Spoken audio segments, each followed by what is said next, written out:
इथं मंदिर आहे, आपल्या गावात एवढं मोठं देवाचं मंदिर आहे, महादेवाचं स्थान आहे, पण तरी सुद्धा आपण काय करतो, तिथं फक्त कामापुरती त्याची पूजा करायची आणि बाहेर दिसला की मारायचं. मग ही माणुसकी झाली का?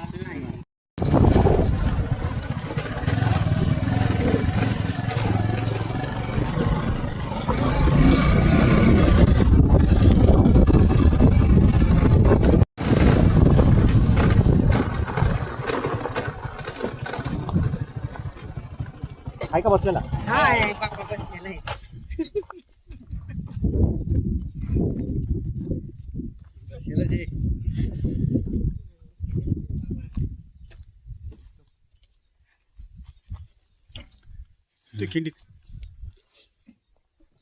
नमस्कार सर.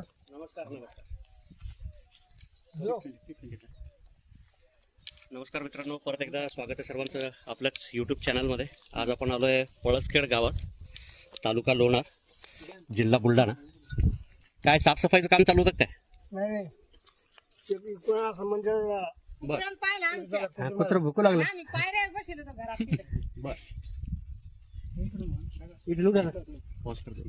आता त्यांच्या शेतामध्ये होता पण सध्या करूयात रेस्क्यू.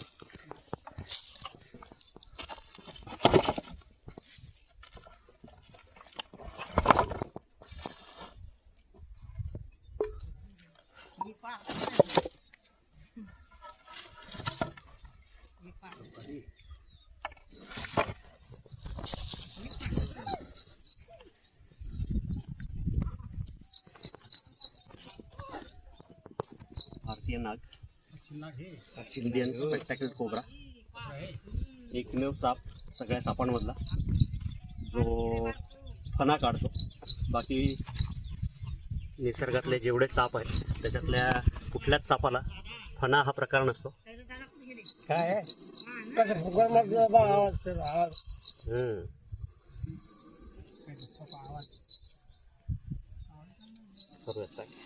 चांगला आहे बाबा.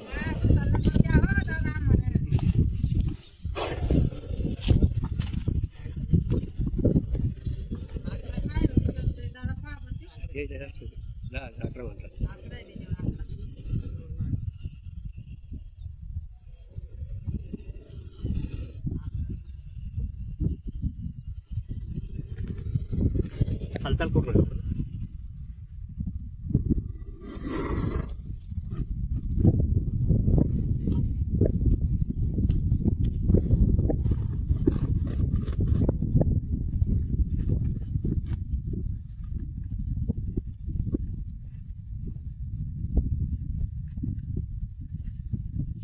झालाय सुरक्षित रेस्क्यू.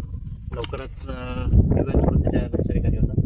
ॲक्च्युली हाही त्याचा नैसर्गिक अधिवासच आहे, पण विषारी साप आणि मनातली भीती त्याच्यामुळं साप रेस्क्यू करावे लागतात. काय दिसला कोणाला पहिले? या निकडे या. काय झाला?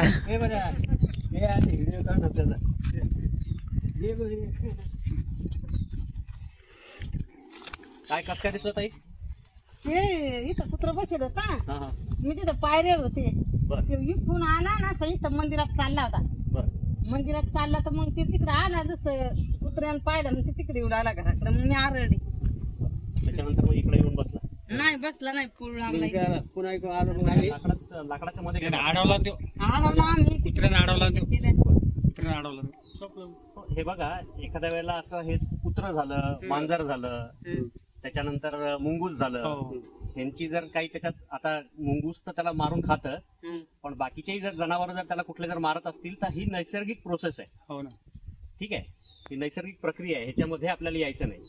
पण अनैसर्गिक काय होईल जर तुम्ही त्याला मारलं तर? इथं मंदिर आहे, आपल्या गावात एवढं मोठं देवाचं मंदिर आहे, महादेवाचं स्थान आहे, पण तरी सुद्धा आपण काय करतो, तिथं फक्त कामापुरती त्याची पूजा करायची आणि बाहेर दिसला की मारायचं. मग ही माणुसकी झाली का? हे म्हणजे काय म्हणता येईल तर, आता जाऊ द्या, मी बाकीचं बोलत नाही, पण असं करू नका. शेवटी शेती हा व्यवसाय करतोय आपण. शेती व्यवसाय कुठं करतोय? त्यांच्या जागेत करतोय. आणि आपसुकच उंदरं खाऊन ते आपली मदत करतात. हा. आता सध्या तुम्हाला रोह्यांचा त्रास व्हायला लागलाय.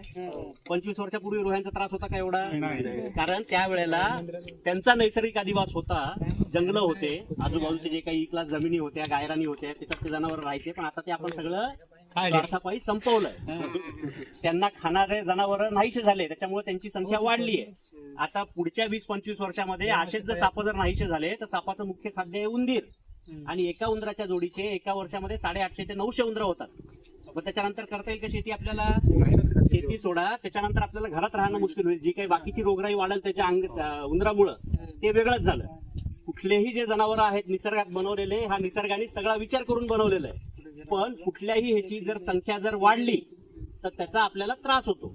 तर निसर्गात कुठलीही आपण छेडछाड करायची नाही. जे जसं आहे तसं राहू द्यायचं. आपण आपली काय काळजी घ्यायची? आता अर्ध्याच्या वर लोक आहेत ज्यांच्या पायात बूट नाहीये. साप समोर असल्यावर कधी चावतो का? आता हा साप किती वेळ झाला तुम्ही बघताय?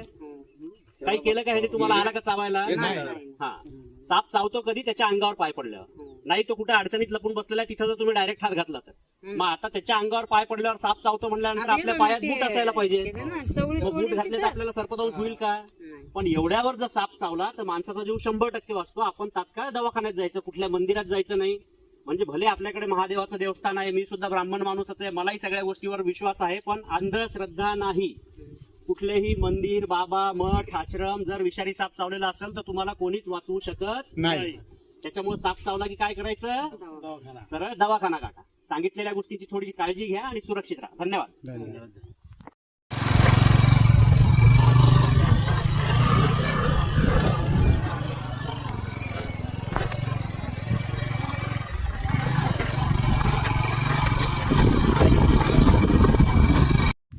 हाय मित्रांनो, आता साई सानप यांच्या शेतावर लाकडामध्ये लपून बसलेला नाग, स्पेक्टॅकल कोब्रा,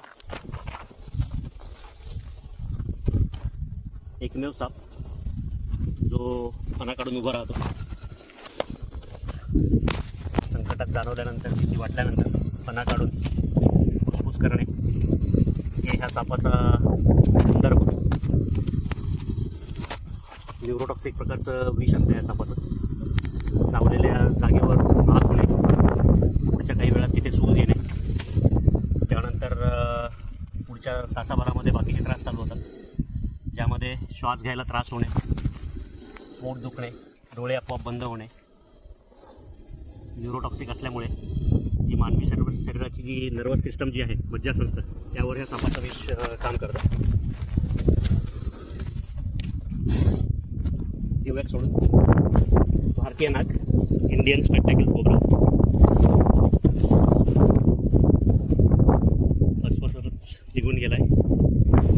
तिला मित्रांनो सोडून ह्या सापाला नैसर्गिक व्हिडिओ आवडला, काम जर आवडत असेल तर लाईक करा, चॅनलला अजून सबस्क्राईब केलं नसेल तर सबस्क्राईब करा आणि कमेंट करायला विसरू नका. धन्यवाद.